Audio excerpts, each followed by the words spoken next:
And in the coming days, we are going to make public remaining records relating to the assassinations of President John F. Kennedy, his brother Robert Kennedy, as well as Dr. Martin Luther King Jr., and other topics of great public interest. It's all going to be released, Uncle Sam.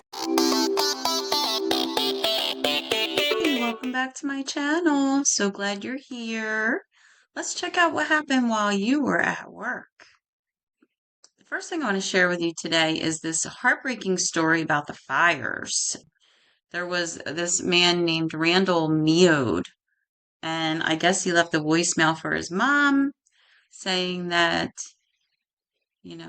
keep an eye on things, say prayers for Pacific Palisades, everything's on fire, and I'm going to stay ready. Let me just play it. Hey, Mama, it's me. Just want to ask you to say a prayer for Palisades and Inauguration. This is one man's final voicemail to his mother before losing his life in the LA fires. Big fire out here. It's not that far from my house, so I'm just a little nervous and I'm on high alert. So just, I don't know, turn on the news or something, check it out. Just pray that everything's going to be fine. I love you. I'll talk to you later. His mother tells CNN he lived in the house for nearly 30 years. That was his prized possession. That's the one and only house he ever owned, and the fire broke out. He called me, and I said to him, Randy, I said, just grab your cat and get out of there. But he would not leave because he was determined that he was going to save that house. That is incredibly sad. Did not need to happen. So checking in with the maps today, it looks like everything's at the same acreage amount, 23713, and then the Griffin. Oh, wait a minute. Hold on. I was on here earlier. There wasn't a Griffin fire. What is this? This is new. Griffin fire, 0.125 acres. Great. Okay, so there's a new fire here we need to be tracking. Let's see. The fire has been knocked down and resources are working on mopping up. Okay, so it looks like it's under control. That's a great thing to hear. Although I will say that winds are picking up in the area. I know they're up where I am, which I am way over here. So I'm not real close to the fire at all. Just in this warning area. But here's another fire. Oh, no. Oh, there are a few others here. Harbor fire. Okay, they're monitoring that. And wow. Okay, so we have two new fires, the Harbor fire and the Griffin fire. Very little information about either one of those. Otherwise, the Eaton fire and the Palisades fire both are at the same amount of acreage that have burned before. It has not expanded, so that's a great thing. Not out of the woods, though, because the wind is up.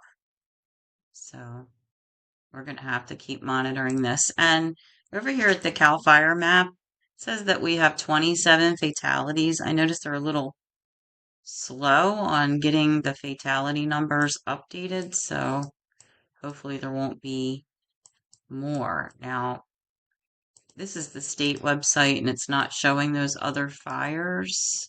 Wait a minute.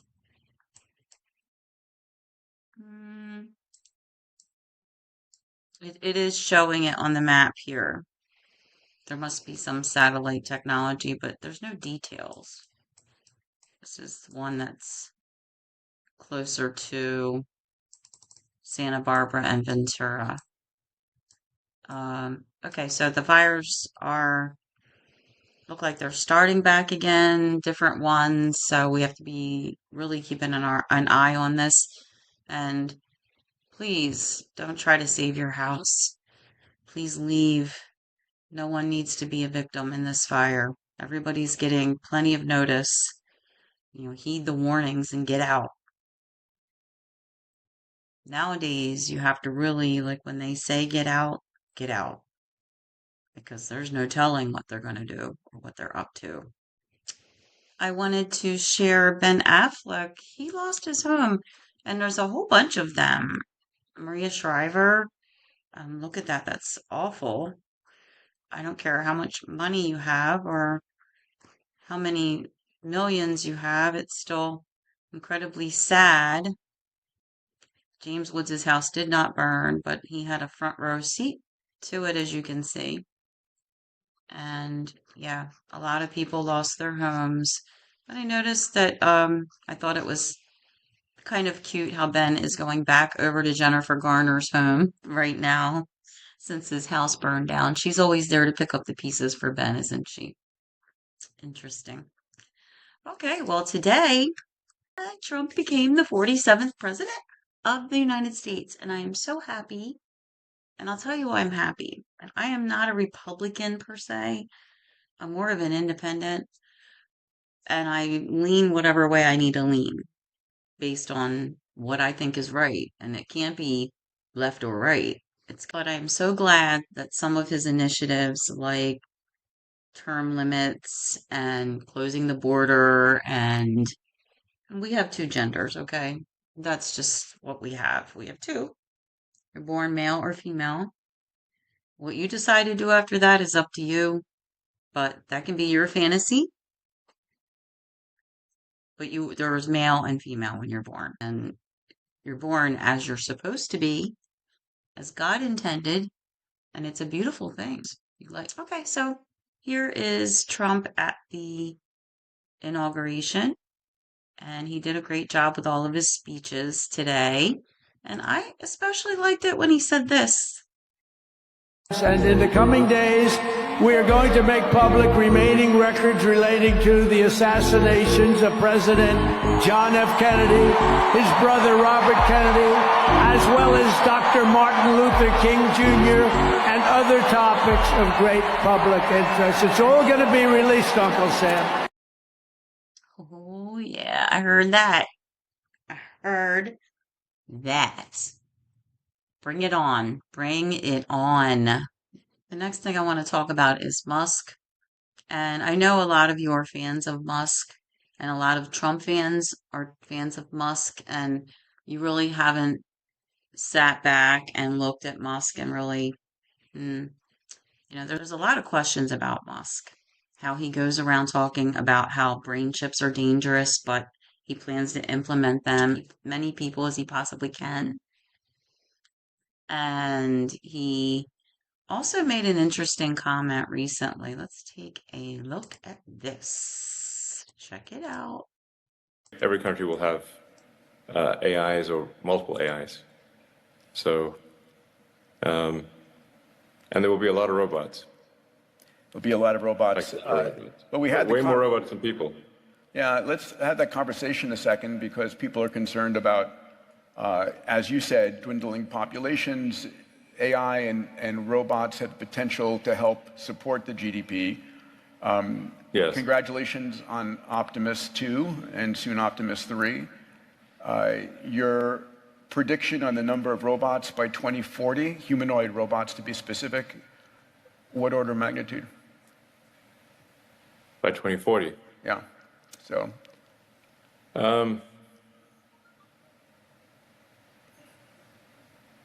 I think by if you say like 2040, probably there are more humanoid robots than there are people. There you go.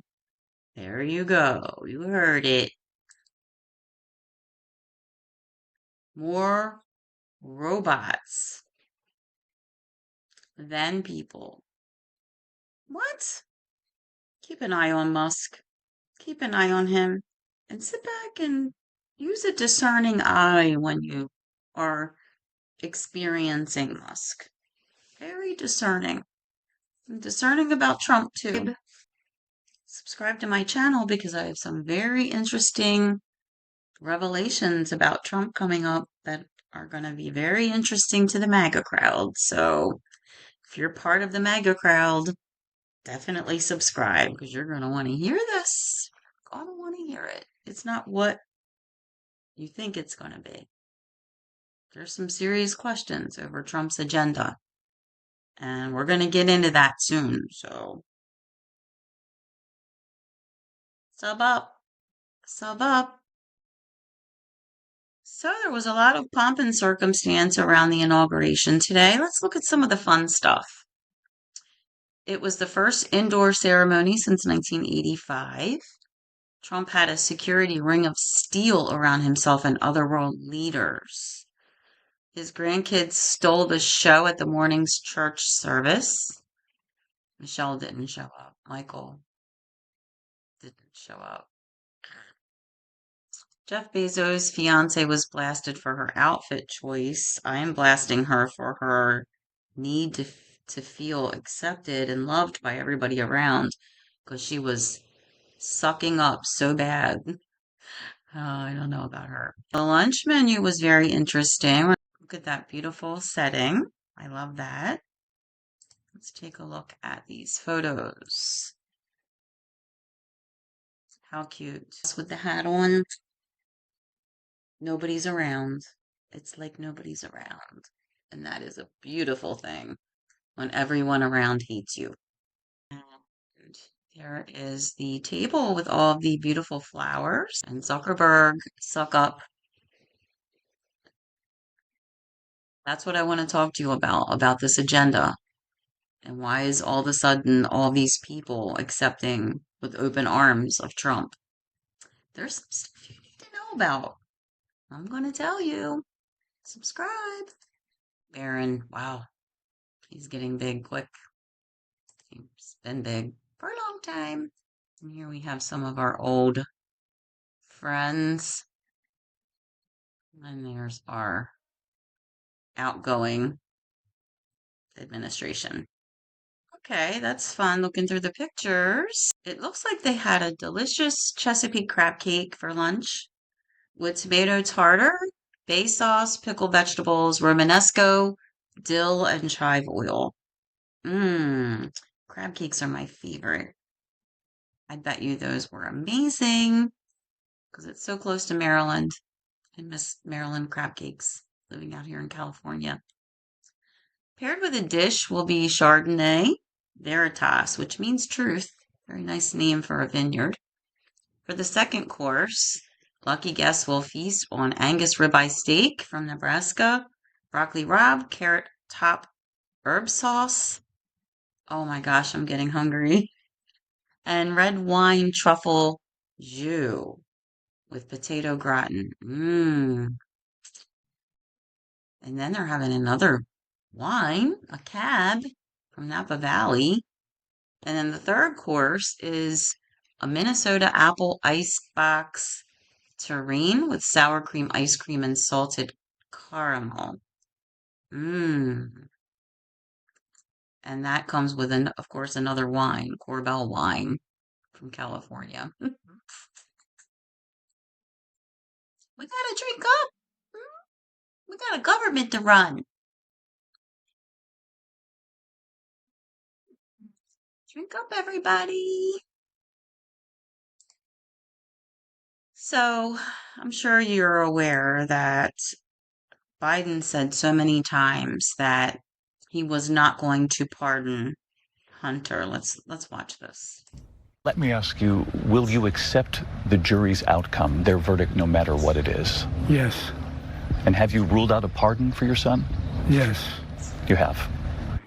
I'm extremely proud of my son, Hunter. He has overcome an addiction. This is on June he's 13, one of the 2024. brightest, most decent men I know. And I am satisfied that I'm not going to do anything. I said I abide by the jury decision, and I will do that, and I will not pardon him. That's good. Mr. President, you led up the beauty to sunset. No Good again. evening. We are coming on the air with breaking news tonight. President Biden has made a decision to pardon his son Hunter ahead of the transfer of power. That's right. In early December, he pardoned his son. Kind of knew it was going to happen. We all kind of figured it, I'm sure. But we thought that was the end of it. Oh no, that wasn't the end of it. Who else did Biden pardon on his last day? I understand he slipped this in right before the inauguration started.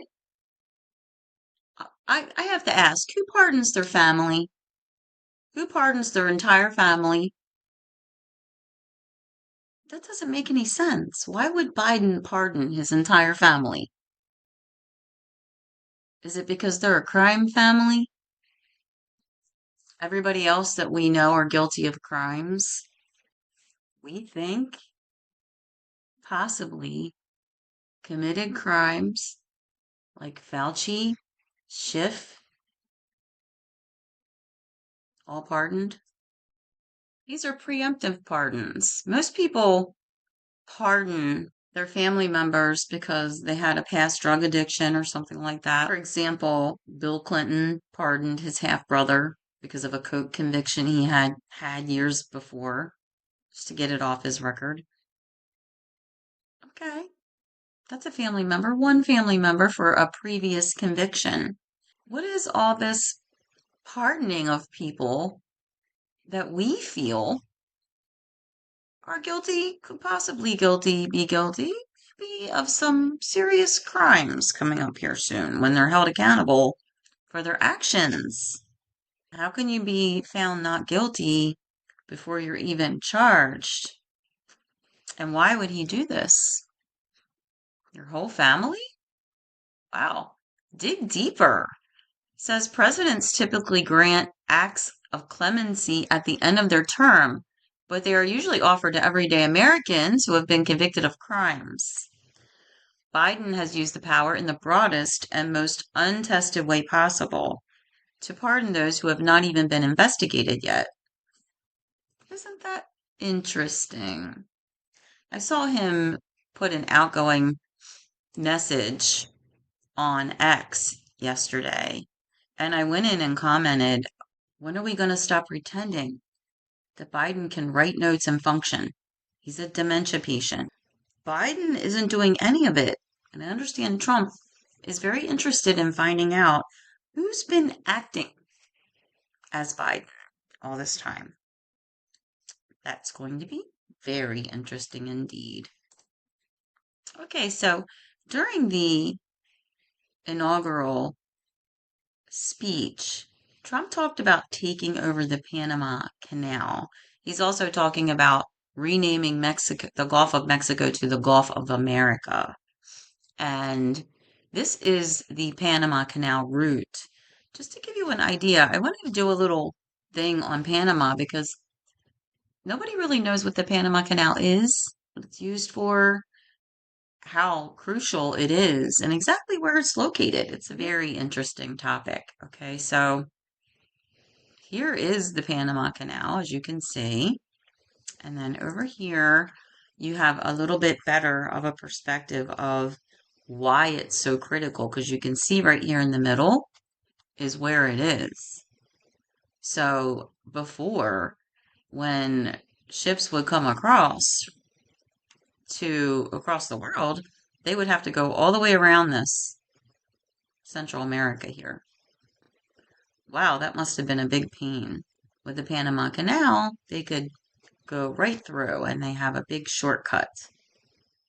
It wasn't what nature had intended, but it does appear to be working out okay. After all these years, it's one of those engineering projects that turned out okay.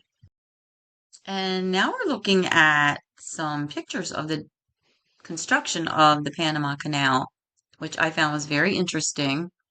Trump had mentioned a lot of people died during the construction of the canal, like tens of thousands. And I know France had tried to dig a canal before we did, meaning the United States, but it didn't work out. And I think 20,000 people died, mostly of illness and I guess lack of medication and access to medical care. And a lot of the local people were dedicating their lives to the effort. So a lot of people died making this canal. I mean, a lot. tens and tens and tens and tens of thousands of people for free trade. So sad. So here's just one of the pictures, and then you see they put the railroad for easy delivering of supplies. And then this is where they were building the locks and the gates. Very interesting construction, done a long time ago.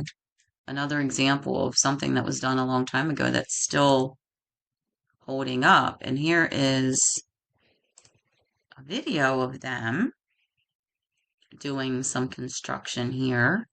Wow, look at that. A man is like this big compared to that giant gate, because some really huge ships have to come through there. Wow, that's mind-blowing. I didn't even realize that gate was that big. Interesting. Here they are bringing the supplies through. Thank you to these men for putting that canal together and dedicating their lives for this effort. It does not look like very safe scaffolding either. Breathing in those fumes couldn't have been good. So this is a long video. I'm not going to play all of it. As you can see, it's almost an hour long. But I just wanted to show it to you for a moment and talk about the construction of the Panama Canal, which is pretty fascinating. Here's a picture of it. And before they opened it up and let the water pass through. And if you're not familiar with locks, the ship comes in and then the water is lowered and it's made higher and lower like the locks in England to bring the ship through the lock. Pretty cool. And here is the opening, like the grand opening day in 1914. A beautiful ship is going through the Panama Canal the first time. And here is another view of that. And these, in the middle here, there's like little helper cars that go along to help the ship, help facilitate the ship through the lock. And those are still there. I saw it on some modern pictures. We'll see in a moment. Here's one. I don't know what year this is from, but this looks like it could be from like the 80s or something, of the lock, the Panama Canal in use. I can see people on the ship down there looking at the lock opening up. I'm sure it's exciting to go through there. And here's modern day ships going through. And those cars that go along, I was telling you about, that ride along the edge of the water in the lock to help the ships, the guys that kind of run it. They have these interesting little cars that they ride along. I'm not sure. It looks like it's on some sort of rail system. Very interesting. And then here's a modern day picture of the lock. It's beautiful, approaching to and going to and from the lock. It's really pretty, really pretty. Thank you for watching my video. Please like and subscribe and hit the notification bell so you'll get all my videos. I'll see you next time.